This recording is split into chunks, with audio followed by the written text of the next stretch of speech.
Some paradoxes are weird. These ones. These paradoxes will mess with your brain. What if a system traps you with its own rules? And if your body replaces itself every few years? Are you even the same person? Let's find out. Two sharp minds are here to break these paradoxes down. Or maybe just make them worse. I'm Nia, and my job is simple. Ask the questions that make reality fall apart. And I'm Dr. Emil. I've spent years studying paradoxes, and I promise, once you see how deep they go, you might start questioning everything you thought you knew. Strap in, because these paradoxes might just break your brain. Let's dive in. Winning the lottery is nearly impossible, but someone always wins. So, was it really wrong to believe they wouldn't? All right, let me get this straight. If I buy a lottery ticket, my chances of winning are so small that I should assume I'll lose. Makes sense. But hold on, someone has to win, right? So if that person had also assumed they'd lose, weren't they technically wrong? If we all believe we won't win, but someone always does that mean we should never trust low probabilities? And if rare things happen all the time, does that mean we should take tiny chances way more seriously? Welcome to the strange world of probability. This paradox shows that what makes sense for one person might not make sense for everyone. If millions of people assume they won't win, they're individually correct. But since there's always one winner, the belief is collectively false. That's the paradox. Small probabilities feel like zero, but they're not. And this matters for way more than just lotteries. It applies to disasters, scientific discoveries, even life itself. If an event is possible, even if it's rare, it will eventually happen. The only question is when.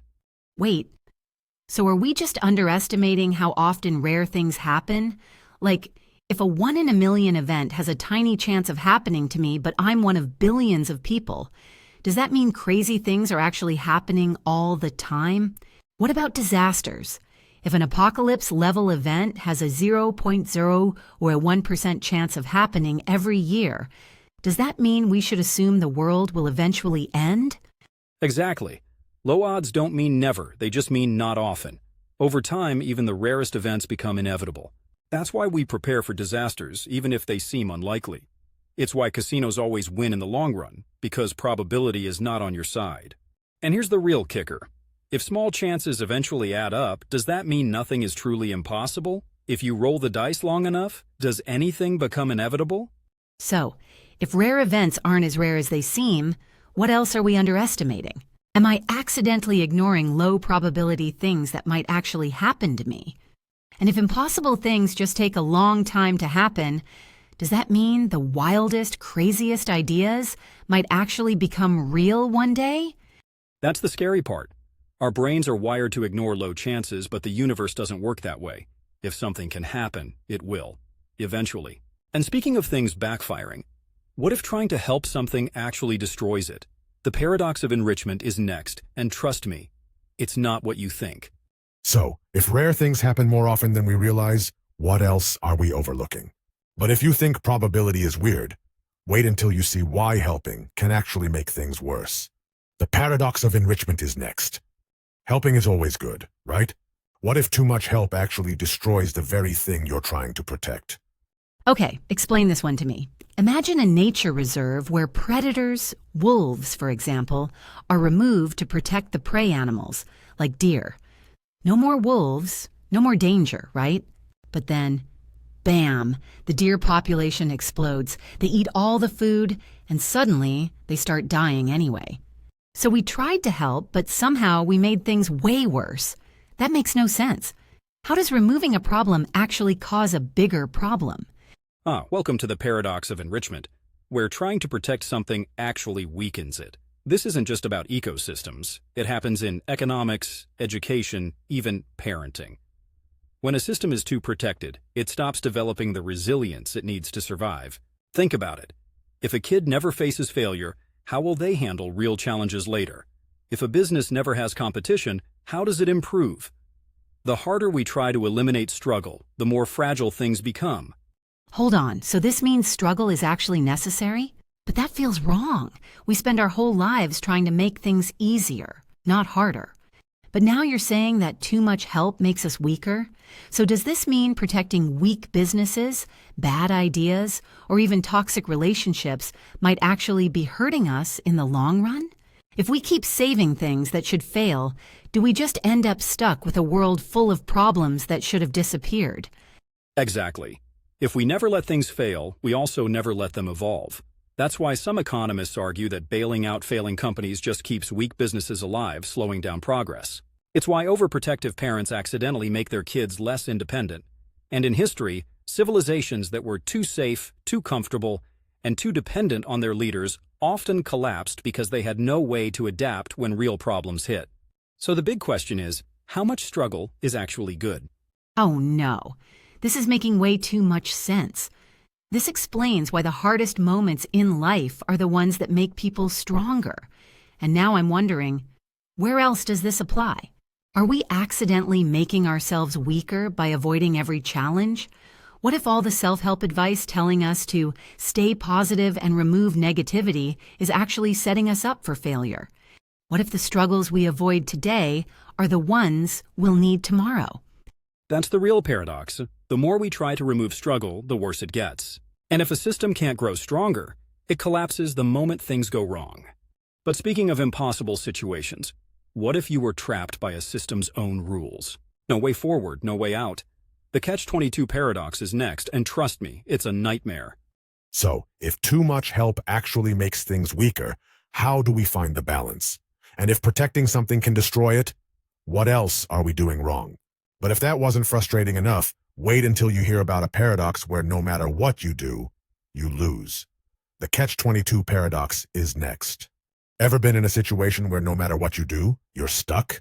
That's not bad luck. It's a Catch-22. All right, this one already sounds frustrating. Imagine this. You need work experience to get a job, but to get experience, you need a job. No matter what you do, you can't win. Or worse, you're in the military and the only way to leave is to prove you're insane.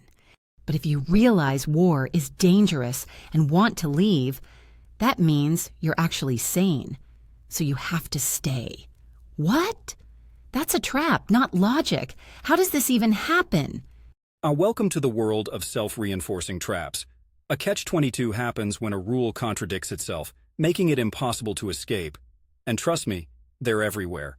You need money to start a business, but you need a business to make money. You need credit history to get a loan, but you need a loan to build credit history. And the worst part? The people in power often design these systems to keep themselves ahead, because once you're stuck in a Catch-22, you have no way out. So what you're telling me is that some systems are built to keep people trapped. Like if you're already rich, it's easier to stay rich, but if you're broke, you have to jump through 1,000 hoops just to get started? That's insane. And wait, this isn't just money, right?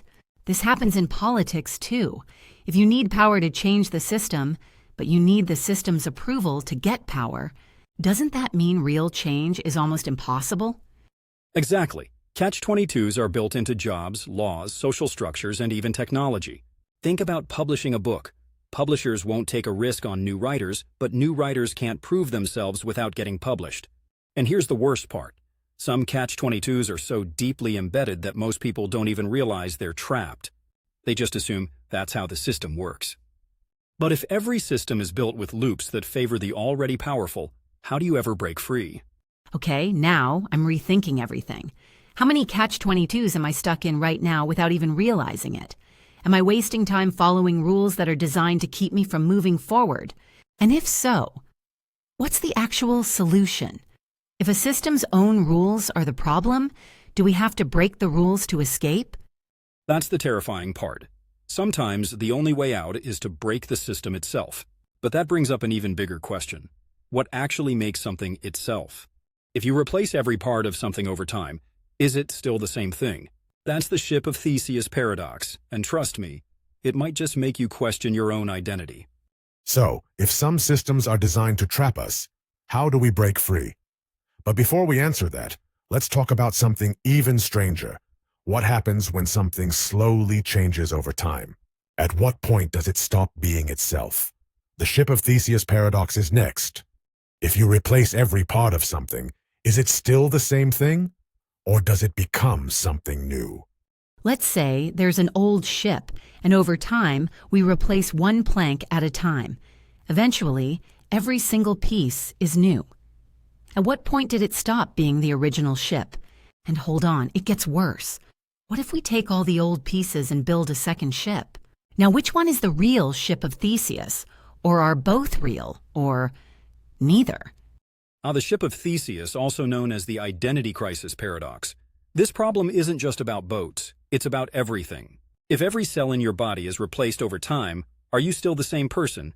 If a company changes all its employees and policies, is it still the same company? And here's the mind breaker. If we ever upload our brains into machines, is it still us or just a copy? Oh no, this is getting personal. If my body completely replaces itself every few years, then who am I? Am I just a new version of my old self every decade? And hold up, what about memories? If I forget a moment from my past, is that part of me gone forever? Or is identity more than just parts? Is it about continuity? That's the real question. What actually defines identity? Is it physical parts or is it history and continuity? Some say you're still you because your memories and consciousness stay connected, even if your body changes. But others argue that if you slowly replace every part of something, at some point, it's not the same thing anymore. The scary part? We don't actually have an answer. And as technology advances, this question gets way more real. Okay, now I'm officially questioning everything. If we ever upload our minds into computers, is that me or just a copy of me? And if we could replace every part of our body with machines, at what point do we stop being human?